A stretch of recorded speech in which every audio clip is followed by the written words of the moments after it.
as we said earlier, we've never met each other. How is that possible? Yeah. Because you've been doing this how many decades? Well, did some movies and stuff before, but Cheers started in 82. Yeah. God, One Day at a Time was still on when Cheers came on? Yeah. I don't remember that. Yeah. That's crazy. Norman Lear, your Norman. mentor. Yes, I was very lucky that I was able to be that young in a business that harsh, which also has its good moments, but I was protected by Norman and Bonnie and Pat and everybody there. Yeah. So that was really nice. But that's crazy. I know. It really is. So a lot. Wait, what year was that? Tell me. 75 that 75. we premiered. Yeah, so it's been 50 years. I love somebody sizably younger than me has a sizably longer career than I do. Sizably, no. Yeah. No. Yeah, well, How old are you? 78. Oh, okay. How Yeah, old are you? 65. I'll be 66. That's this month. sizable. And it's not sizable. It's 13 years. Yeah. It's a generation. We wouldn't have gone to the same high school. No. I kind of put that. Well, my first husband was 5 years older than me, and I never thought that was odd. So 5 isn't that much. But there will be many similarities in things, Yes, we've worked with a lot of the same experiences. people, but have never met. Wait, Jimmy Burrows, you mentioned, I love Jimmy Burrows. Because I just adore him. Had no you worked director with him? better, multiple times, yes. On which? A couple different pilots. I don't think I ever got to go to series with him in anything, but a lot of pilots. Yeah. A lot. What's a lot? But I love what I love about Jimmy is because I don't like. Please don't kiss my ass. That's all I ask. Tell me what you want, when you want it, and where you want it. Yeah. Just don't. I know what the words are. I'm going to stick to the script because the writers are brilliant, and he is that way. And if he doesn't like something, he goes, "No, try that again." I know he does. I love it. I wish he would blow some smoke sometime.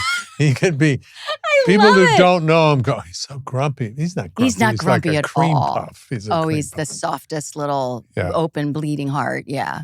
When he directed. Don't tell Jimmy I said that. Yes, though. I won't. He doesn't listen to anything I do after Cheers. He created me, so that's it. After that, slam the door. But I would perform. I realized in hindsight that I performed for Jimmy. And if Jimmy wasn't there directing, I was almost at a loss on how to play Sam Malone. It was literally... Really? I felt like it was at least co-created by Jimmy. My performances. I mean, obviously the show was co-created, but... Right. But after a while, I mean, it was in your bones, no? I mean, there was such a ease and a laissez-faire about Sam that was just so easy and fun to watch. After a few years, when I look at the early, I feel like I didn't get it till about the third year because I was playing somebody who was a relief pitcher, very cocky. Relief pitchers go in to save the day. You think Sam was cocky? He was supposed to be. Oh, because you made him so lovable. That was the great part about the writing. If you were a cocky, bar-hopping frat brat, you loved Sam Malone. If you were very much in the women's movement, you also loved Sam Malone because he was so clearly off base, so clearly wrong. Anyway, back to you. As one does when you have a podcast and you haven't met somebody or they're not in your life, you binge them. I binged you for, I'm sorry. No, I am so glad I did. Let me give a headline for what I'm almost in tears by you and your life. My headline for this day in my head is a phrase my mother used to say to me when people would ask her, what does she hope for her children? My sister and I. And she said, I hope that they become fully human, which is a big phrase. Sounds kind of easy on surface, but fully human. And I feel like after just barely skimming the surface of your book, of your life, that is the journey you're on. And that's our whole purpose. Our life's purpose is to learn to love, to feel what it is to be a human. That's how we're so lucky to be here, to experience being a human, to experience and I'm just coming to this in these late years, is the pain and the challenges and the difficulties and that's all a part of the human experience. And without that, the joy is blunted or numbed. The joy is so much more powerful because of the challenges that we all get to go through. Yeah. One last thing before we just start talking.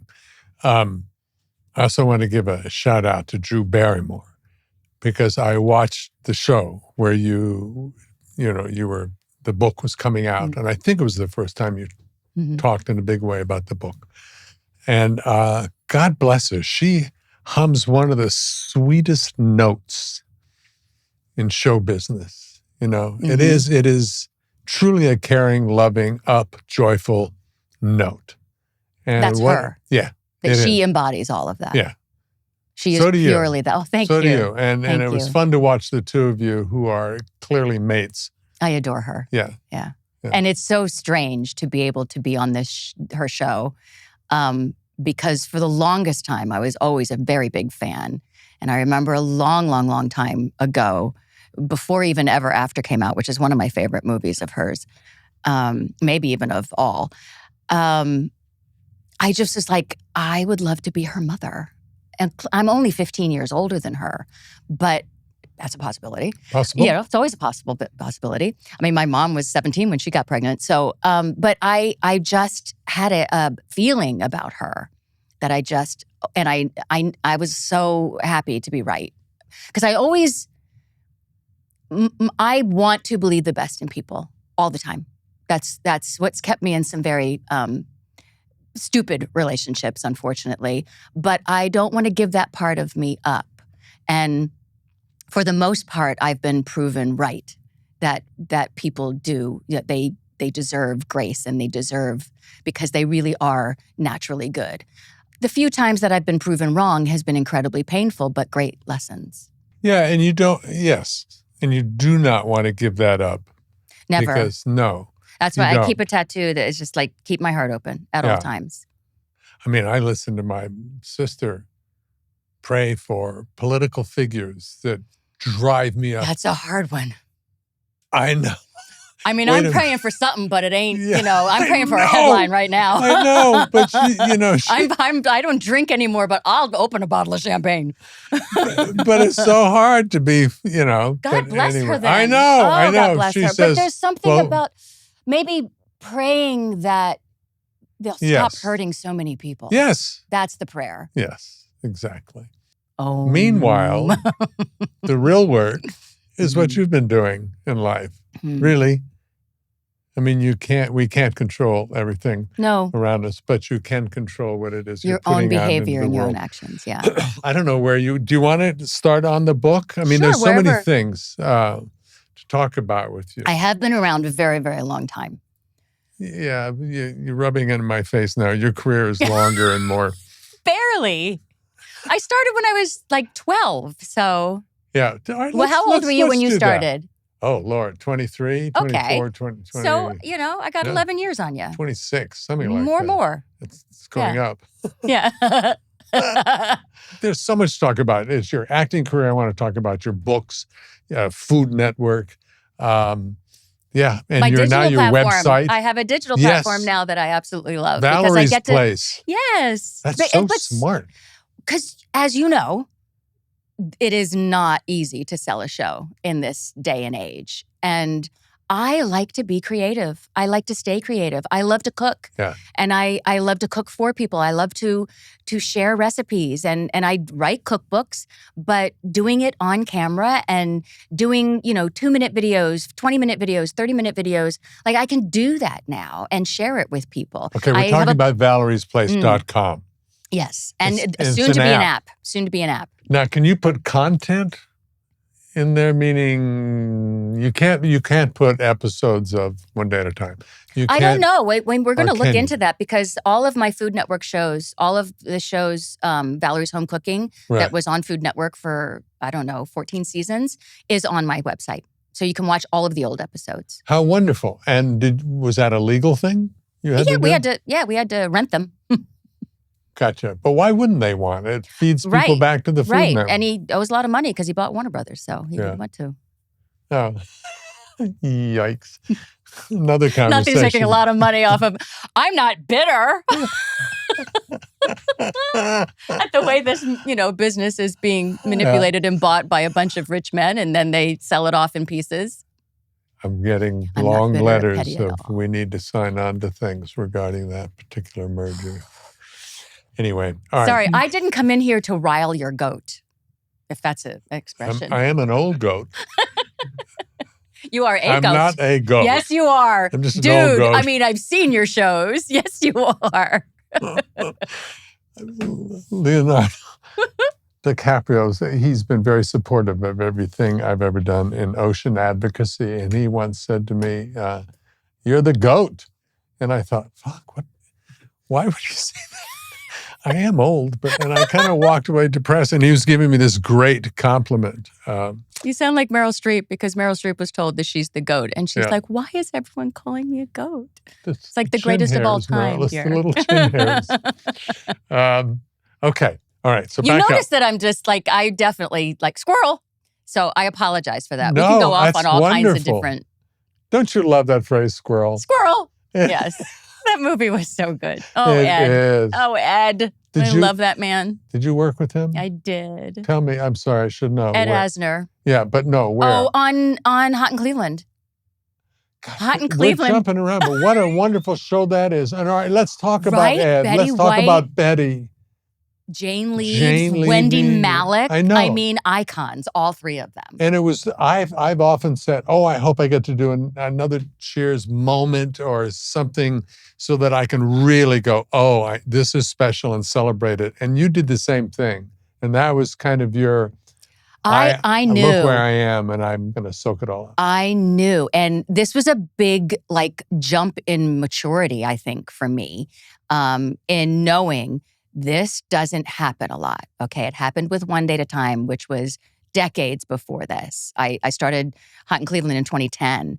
And in fact, we shot the ad campaign on my 50th birthday, which is the best. I love working when I'm on my birthday. But I knew you don't get to work with Betty White every day. I had known Jane for 20 years by that time, and she was a very good friend, and I never got a chance to work with her. Really good actor. Oh, she's so good. And Wendy, who is really good fucking actor. brilliant at everything she does, and she can play anything. And she lives on a ranch in Topanga with her horses. I mean, she's just and she plays these prissy little, I I adore these women. So I knew every day when I woke up and went, I get to go to work. I knew to live in that, and I did. I lived in the moment, and I'm so grateful. I still miss it. Yeah. Do you have Betty White stories? I love our... Betty, oh God, I wish I'll go I had... first. I'll go first. Maybe it'll spur something. Okay. Animals. Dear Lord, animals, it was Betty... She liked them better than humans. Yes. With Don't blame probably her. some reason in there. Yeah. But Mary was working with her in the proposal. I love your wife, by the way. Thank you. God, she's so good. One of my favorite movies is Elf, and she is because of her. She's so good in it. Anyway. Love you, Valerie. I love you. Anyone just who love loves her. my wife just goes She's got in my estimation. voice. I love her voice. And she It's so can't get soothing. arrested doing voice work. What the hell is that about? Anyway, Are people crazy? they're crazy. She's got the most gorgeous voice. Okay. Let's soothe ourselves Yes, with let's Betty. soothe ourselves again with Betty. So we were in, I can't remember, the North Shore above Boston, but close enough to Boston we could go to the aquarium. And Betty said, what are you guys doing this weekend? Because she was so active. And I think she and Mary got along great. So we went, well, we have to do something with Betty. And she said, let's go to the aquarium. So, I was hoping for naps and a lazy day. And off we go. And together, Mary and I draw some attention, not rock starry stuff, but we're recognized as actors. We blended into the background because of Betty. People adored Betty. She scampered up and down stairs. We went behind the scenes. We shook hands with every critter. When she gets excited. Yeah. Her energy is just... She's the one who got the best animal story I have is we went behind the scenes and there was an octopus And Ooh. they were telling the story, the people behind the scenes of the aquarium, of they had some very valuable fish in the tank across the aisle. And they would start disappearing one at a time. And they put cameras in because who the heck is coming in and stealing our valuable fish? And they watched the next night as this octopus waits for the light. This is absolutely true. Waits for the lights to go off. A tentacle pushes back its lid to its little aquarium, climbs down, climbs up the other side, pushes it back, takes out a fish, closes it again, goes back into his aquarium and eats the entire fish. Oh my God. How about that? Octopus. Oh, see. Yeah, Oh my they're God. sensuous, Yes, and Yeah. sensitive. And there's a reason I can't watch that movie. Oh, And then now I yeah. think Sally Field has a movie coming out, Beautiful Creatures, something Beautiful Creatures. And I got to read the book, but because then I'll never have calamari again. I know. Can I do one more story? Yes. Jane Fonda. Mary became great. She scared the hell out of me, but I love her. Oh, well, she scares the hell out of everybody because there's no quarter. No, You she's either jump up and save the world or you're in, and she's right. schmo, and she's right.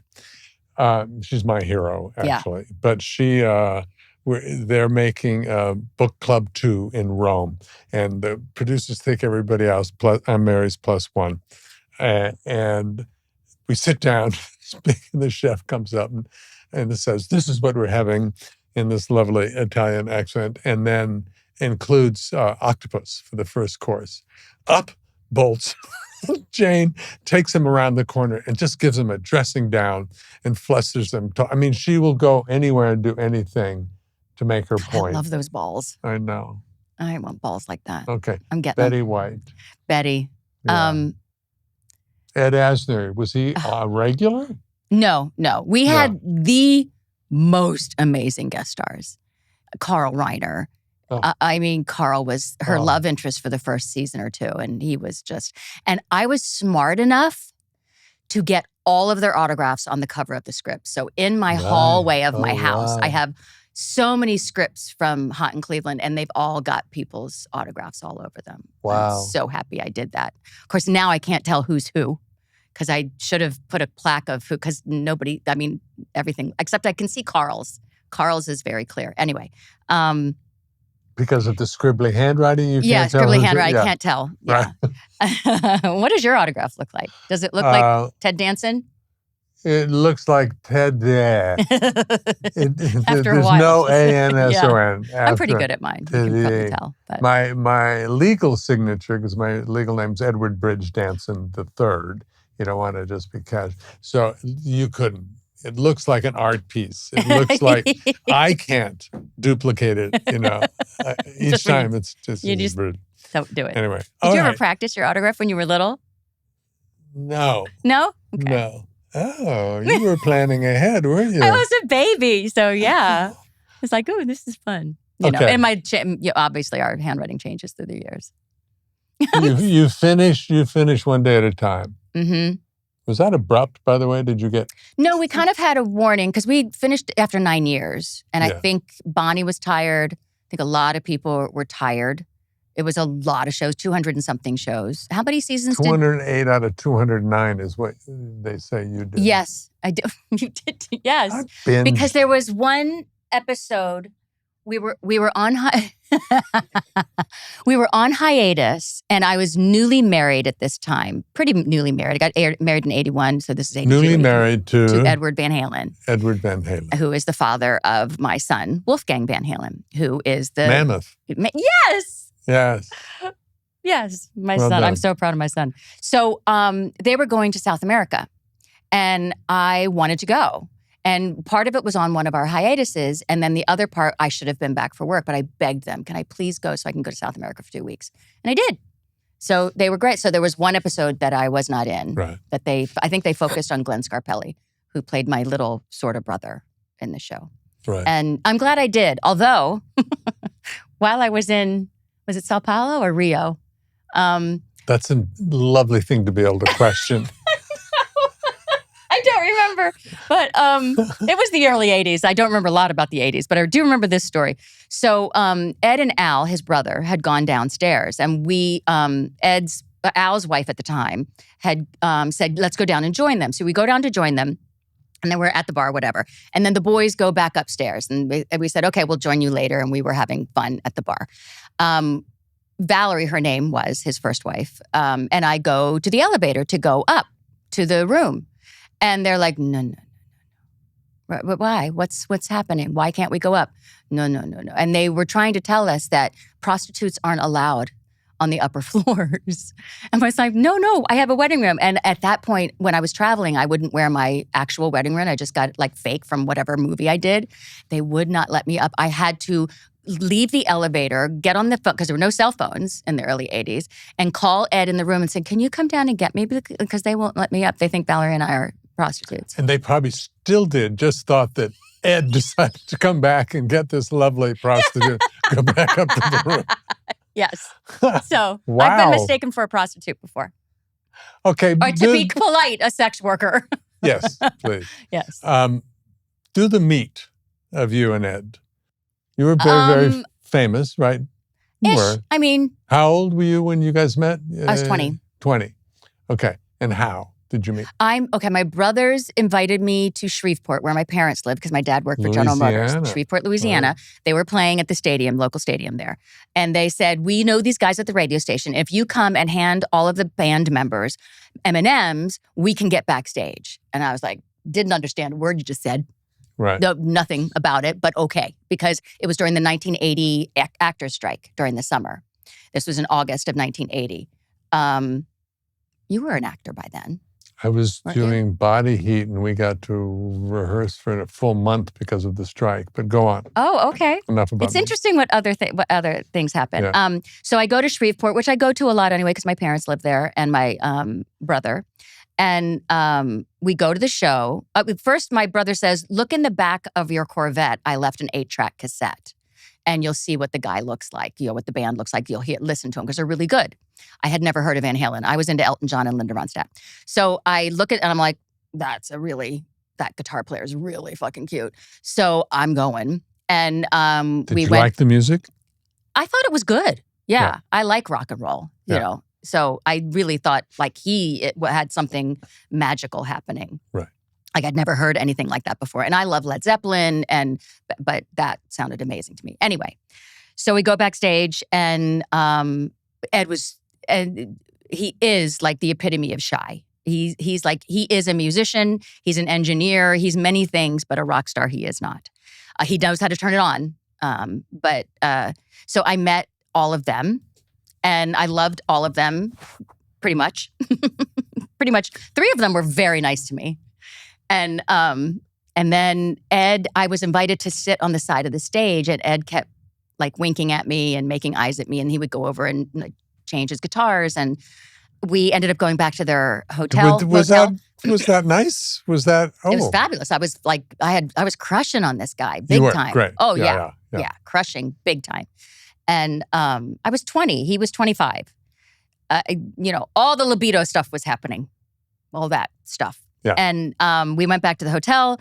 We talked. We hung out by the outdoor pool. It was a motel, Motel 6, basically, in Shreveport. And they had to get on the bus, and they had to go to their next city. And he said he would call me. Yeah. To get there. They always leave like midnight, 1, 2 o'clock in the morning. I don't know why. And I still don't know why, because my son's bus leaves at those times too, and I still don't know why. I guess maybe I could ask them. But anyway. And then he said he would call me, and I gave him my parents' number in Shreveport, because that's where I was going to be. And he didn't call for 3 days. And I was getting really, really anxious. And then he finally called and said, I'm in Oklahoma. Was he in Oklahoma or Baton Rouge? I don't remember. My brother does, because he went with me. And then I went out. And then by that time, I was just like gaga. And I said, why don't you move in with me? He moved in with me. I lived off Coldwater Canyon at this point. Here, LA. Mm-hmm. Gotcha. And he lived with his parents because also in Pasadena. Here? In Pasadena. Because he was on the road 10 months out of the year. Yeah. And so then he moved in with me, and 8 months later we were married. A lot of bus tours. Were you? A lot of bus tours. Were you on the bus? On lots of times. Yeah. But this was a band that each band member had their own bus. With Wolfie's bus, it's like there's no room for me on the bus because the entire band and the crew is on one bus. Yeah. So it's a That'll very different change. way of That'll living. change. Yeah, I think so. So then 10 years later, we had Wolfie. And in between all of that, we had amazing good times and really tragic, scary, hard times. Because we were both drinking, using drugs in the 80s. And then I stopped and he didn't. And neither one of us was taking care of our childhood trauma. So we went to therapy. We loved each other dearly, but it just, at a certain point, after Wolfie got to a certain age, I thought, I can't do this anymore. Like how old? Wolfie was 10 or 11 when we separated. And it was hard. To this day, the way Wolfie talks about it really breaks my heart. Yeah. But, And then Ed tried for 20 years to beat cancer. And he did a great job. He knew. Yeah, he knew for 20 years. And it spread. He kept spreading to different places. Well, you said he was also smoking, which was hard for you to watch. I was so angry with him. At one point, we were still together, and he had surgery to cut off part of his tongue. And the doctor said, this is because you smoke, right? And Ed's like, nah, it's not. And the doctor's like, and I was like, Ed, God, you better stop smoking. Just stop smoking. I didn't even care about the alcohol anymore. Just stop smoking. It was hard. It was hard for him.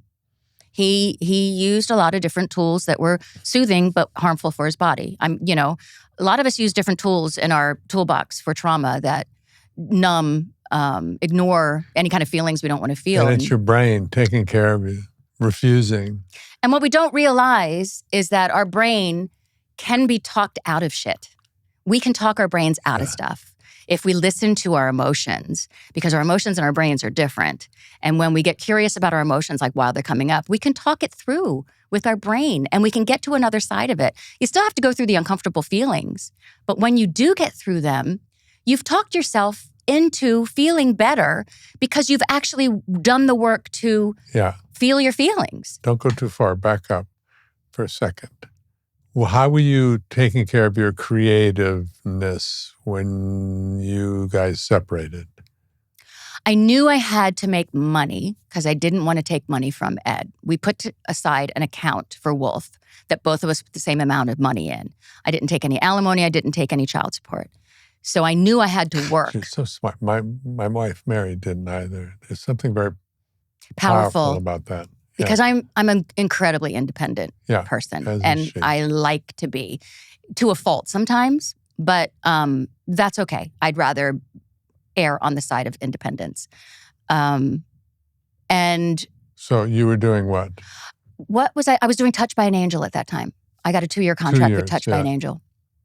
And it was great because we had spent a lot of time in Park City anyway. We had a home up there.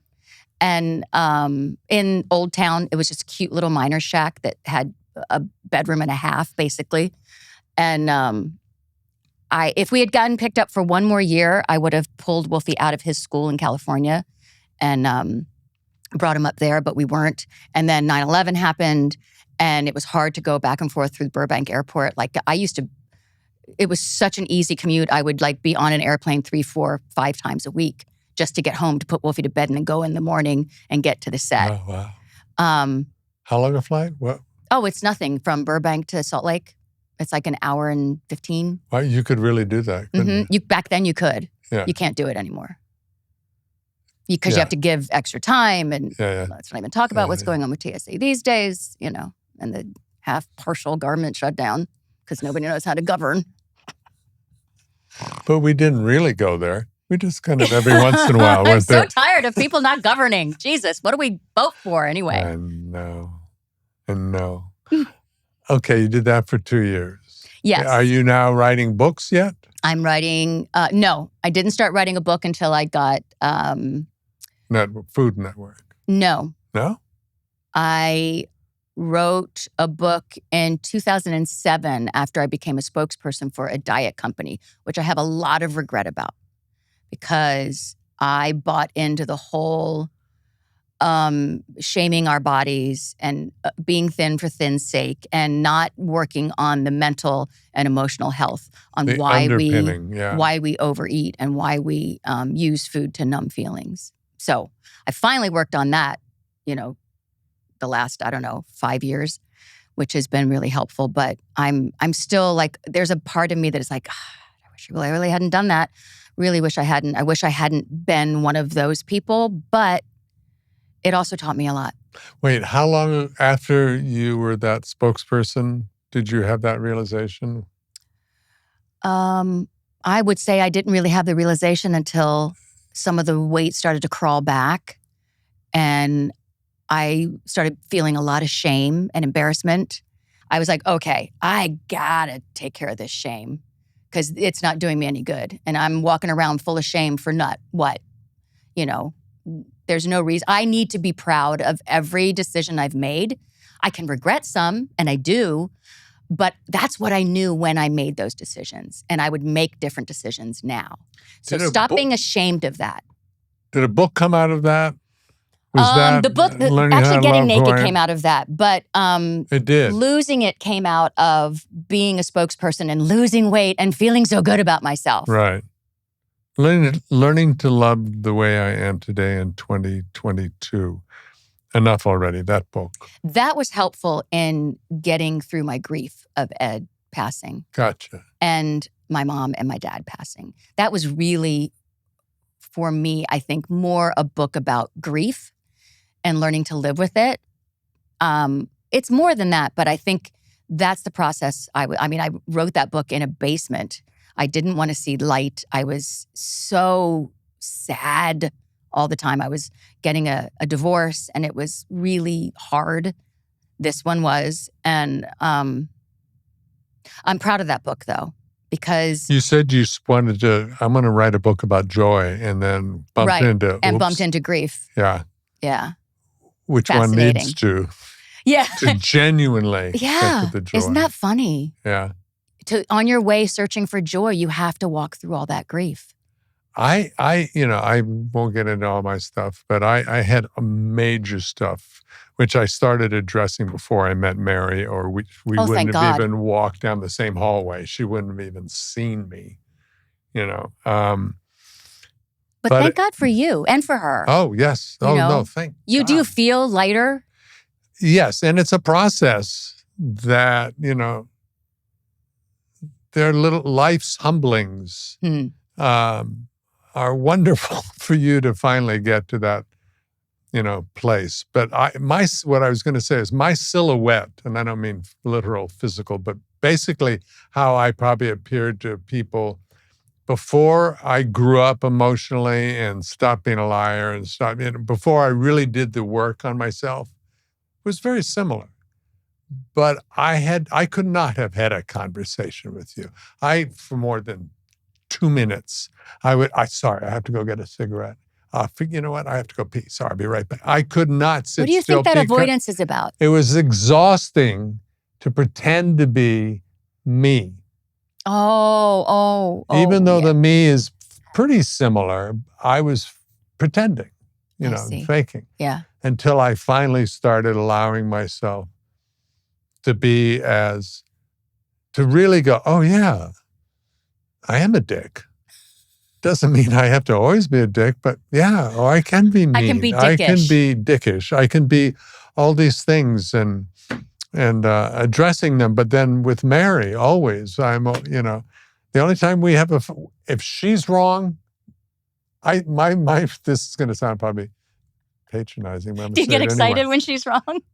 A version of that. I am just like, oh, I love you even more. Look, you're wrong. And this is very relaxing for me. Thank you that you're wrong.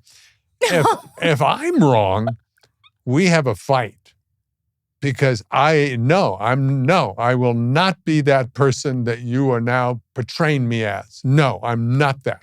I can't bear that I'm. That's how you. Oh fuck! I am that. And once I finally go, yeah, wow. Do you get there faster now? Yes, trust. And no one has ever loved me as wholly. No one has ever witnessed me completely than Mary. So it's very hard to sit there and go, well, fuck her. Say, wait a minute, you're telling me you don't think she loves you to bits? Yeah, I guess so. That's the key, isn't it? Yeah. That's how I feel with my family. I mean, I hope I have that with a man one day. I don't know. I'm a lot gun shy after what I've, had to walk through.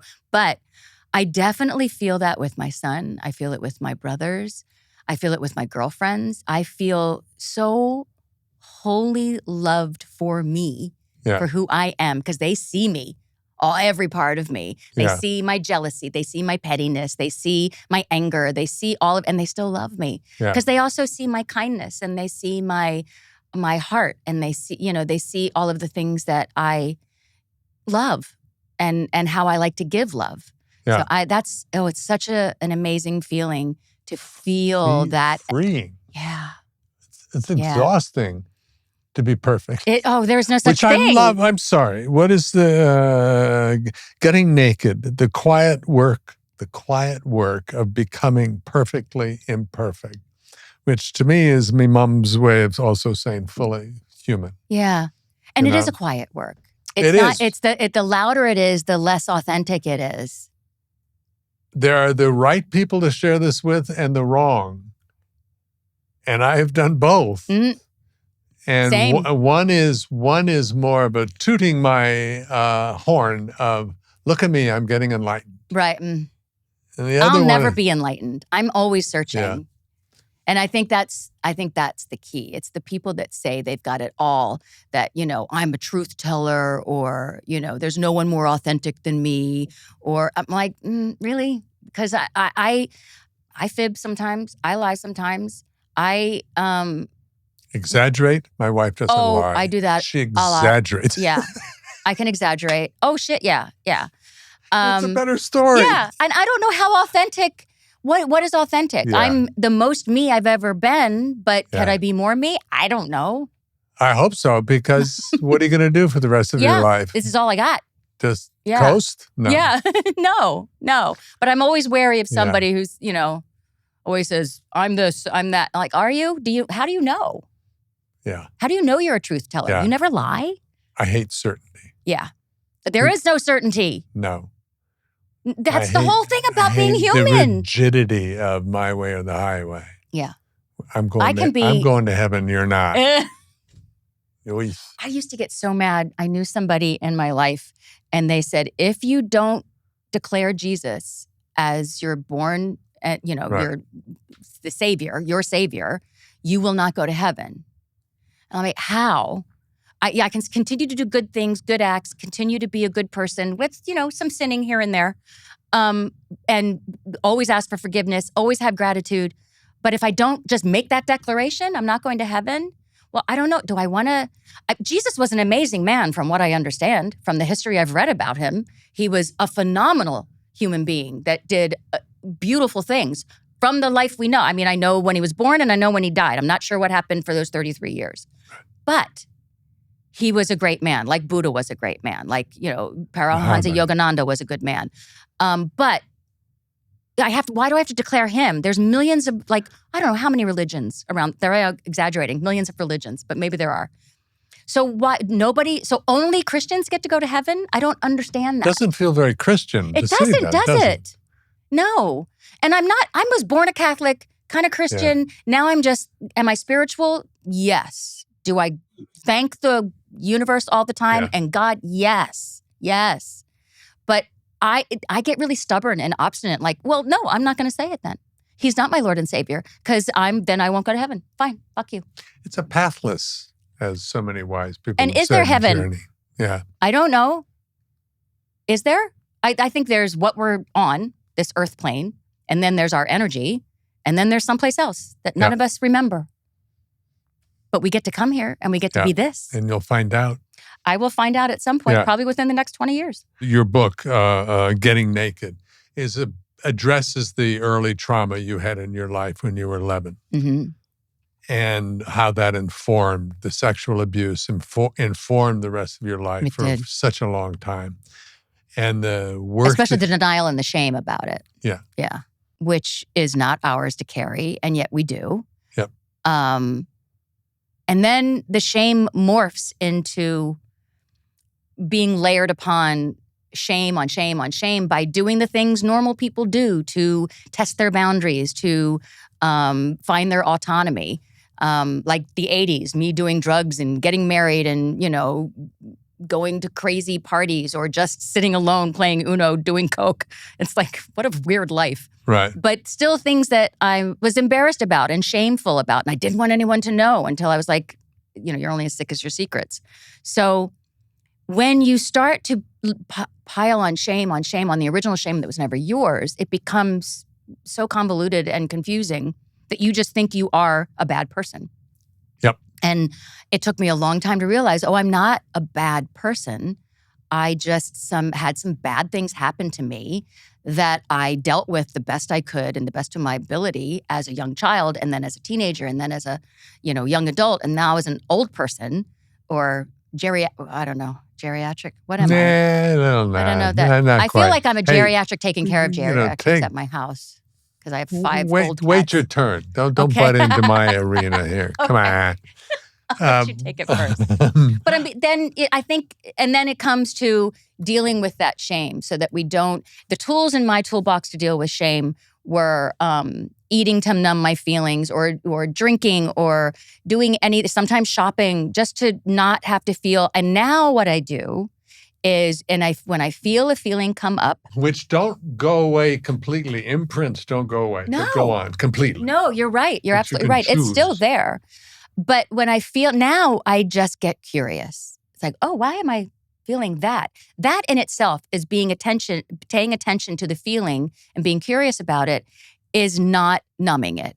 The hard part then is doing the next few steps, which is being in a place where you can actually feel the uncomfortable feeling and hopefully give it a name. And I have noticed this with anxiety, that I am able to pinpoint it. Where is it in my body? And then when I can pinpoint it, all of a sudden, just by recognizing it, it starts to dissipate. Just recognizing a feeling that wants to be heard is, if you want to give it a visualization, visualize your little person, your little, my young self, just wanting to be heard, just wanting to be, just pay attention to me, I'm in pain. Then that pain starts to dissipate. It's as challenging and as easy as that. Did you have mentors, guides? Could you have done this all on your own? No. I had some really good therapists. I must say EMDR really put me over And remind me what It's eye movement desensitization reprocessing. Yes. So what happens is, and there's multiple ways that you can do it. And this is for deep trauma that you've sat on for a long time. It pulls it out in a healthy, non-scary way. You can do either the light that goes back and forth and your eye movement, or I like to use the paddles that had electrical stimulation, and I would put the at the motion that I liked it and the strength that I liked it. And then as you're feeling that in your palms or looking at it, you have a skilled therapist talk you through some traumatic moments in your life. And I did that with mine. And what it does is it pulls the emotion and lets your emotions take a sidecar. Like, just take the shotgun seat and watch me go through this for a little bit and talk my way through it. So even though I was sobbing and crying, I didn't feel depleted by that. I was more focused on watching what was happening in my life when I felt powerless.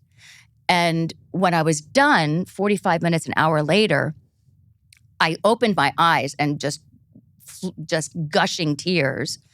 But I felt freer, as opposed to the first time that I ever told someone that I was sexually abused, where I thought, okay, I've said it out loud now, so I'll get better, right? No, that you need to process it. EMDR helped me process it in a way that let my emotions not take over and just let my analytical mind walk through it, so I could see that I'm safe, that I'm okay now. Mm-hmm. And I'm a pretty fucking fantastic human being for having lived through it. And I'm so much stronger than I ever gave myself credit for, not because of the abuse, but because it was already in me, that strength that I was able to then process it and get the help that I needed. Mm-hmm. I think they use it with PTSD as well, troops. Yes. I think it would be incredibly helpful for so many people that come through traumatic experiences. And DBT is another helpful thing. Dialectic behavioral therapy started by Marsha Lanahan, who is a brilliant woman who was severely abused, but you can hold two separate, different, dialectically different feelings at the same time. It doesn't make you a bad person, doesn't make you a good person. It just is. Yep. And to learn that it just is, has made me definitely see that the bad parts of me it's just another piece of the pie that makes me. Because I also have the good shit.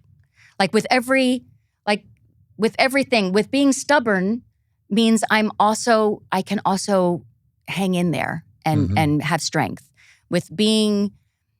I can also be jealous of somebody and also appreciate what they're doing and be so impressed by them. I can be petty and want to hurt somebody, but also know that that's not going to make me feel better. Very freeing. It's so freeing. And the last thing that kind of hit me that was very liberating was I had a bit of a health scare. I'm totally fine, but it was like, oh, that's real. And it was humbling. And, mortality is, it's the real deal. It's not just a rumor. Ted Danson doesn't get a free pass, love his work, but, Yeah. And it was like, and I hadn't fucked up in some way. So I couldn't go, oh, Ted. Damn it, if I had only. Yeah, I found there's no if onlys. Oh, wow, I am more. And it was very humbling and calming, and I'm fine, but it was, I think, the best thing that could have happened to me. And I'm doing some things differently. I am meditating now twice a day with Mary. And it's like, wow, I've always talked about it and lied about it, but now it's nice. But what it's done for me, the biggest gift of all, you can be curious about other people. You can listen, and you can be supportive, caring, you can witness them. And I do believe that that's the rest of my life, is to be curious and listen. That's the best thing I can offer. So magical. Yeah. But you can do that now. Without feeling embarrassed? Or like a hypocrite. Yeah. Because you have, and it doesn't mean you have done all the work. It just means you have experienced allowing There's so much more work so to much do. pain to get to the joy and all of that. Yeah. And sometimes it's, the first word that comes to mind is freeing, to let yourself feel the pain. Your son must be so proud of you. I love him. He is such an amazing human being. I wish that I could take credit for it. He is beyond, in spite of what Ed and I put that man through, he is such a good human being. He is, oh, wow. I'm so lucky. Yeah. So lucky. So's he. He's got a good mom. Yeah. And he had a great dad, who had cool. And his dad and his mom had immense flaws. But the one thing Wolfie always knew is how much we love him. Yeah. Like unconditionally. That boy can do no wrong in my eyes. That is such a gift, man. So many people haven't been unconditionally loved. They got born into tough. Yep. And my parents did the best they could. They didn't know anything. Mine were confusing. Were they? Yeah. They loved, but not about love. Yeah. Man, they loved me. Yeah. I felt the love as much as I could from two people grieving from a death. My mom was pregnant with me when my brother died. At age? He was 17 months old. Oh, he drank poison out of a Coke bottle on a farm. So, devastating. So I was born into a family grieving a horrific death. Some relationships don't make, that's just too much. Mm-hmm. I don't know how my parents survived. Yeah. I don't know. Yeah. But they did. They had 3 more kids. Wow. That's what you did in the 50s and 60s, I guess. Who do you, I mean, you've got such a moral center that you've fought for over the years inside of yourself. Who is your kind of moral, do you have a moral compass person out there? No, there's just way too many people. I mean, I can think of Jesus and Paramahansa Yogananda and Buddha and all these people. I didn't know them. So I just read about them. They don't answer my calls. They don't. And I'm a little annoying trying to get information out of them. You know, I mean, Raphael, you know, Michael the angel, archangel. I don't know how to talk to these people. Yeah. I wish I did. I love people like James Van Praagh and you know, that can talk. Yeah. The trouble with having conversations like this on both sides of the table is I always, after, you know, talking about enlightenment, you know, growth or whatever, I always walk out the door and step in the biggest pile of karmic poo. Yes. Invariably. You know, it's like. So what is it trying to teach us, right? Yeah.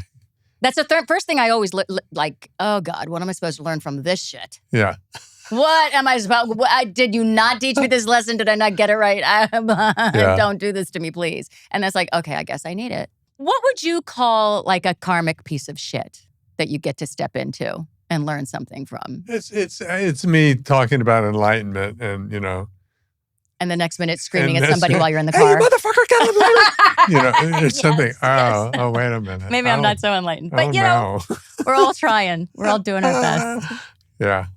I can't tell you how happy I am to have spent time talking to you. Same. Really, you are amazing. Thank you. So are you. I'm just making sure you step in some karmic poo. You have no idea what I've fucking been through the last few years. You do not want me to step in any more karmic poo. Can I just have a break for a little bit? Yes, you can. Okay, just a little bit. And then I'll be ready to learn something again. I need a pause. Yeah. I mean, And if you're listening to this, go back and tune in to Drew, the show you did with her. I love her. It really was magnificent. Thank you. Yeah. And we get to do it for 2 more years. I'm so excited. So what does that mean? You go on I've traveled back and forth to New York, which has been a dream of mine since I was little. Since bi-coastal. Yes. Since Bonnie first brought me to New York when I was 15 or 16. I thought, I want to work in this city. And I'm finally, 50 years later, doing it. And what is that? What will that look like? I'll get on an airplane. My miles are racking up. And I will go to a specific hotel and stay there for 4 days. And then I'll walk to work every morning and walk back. To Drew. And you will be part of every episode? I think I do about 60 or 70 episodes a year. And your bailiwick will be what? Just doing the Drew's News and talking about good news in the world and maybe doing some side cooking on the show and doing, going to different places with Ross, doing some cooking at like the food and wine festivals, things like that, doing remotes. It's a blast. Fantastic. I just love it. And then I get to do my own cooking show on Valerie's Place, and I get to have a book group, and I get to do my own podcast. Getting Naked the podcast. Stock in you? Wow. That's great. It's a lot of fun. Yeah. I like to rest really hard as well, but I like when I can be active. Yeah. Productive. Yeah. I like being productive. Thank you. Thank you.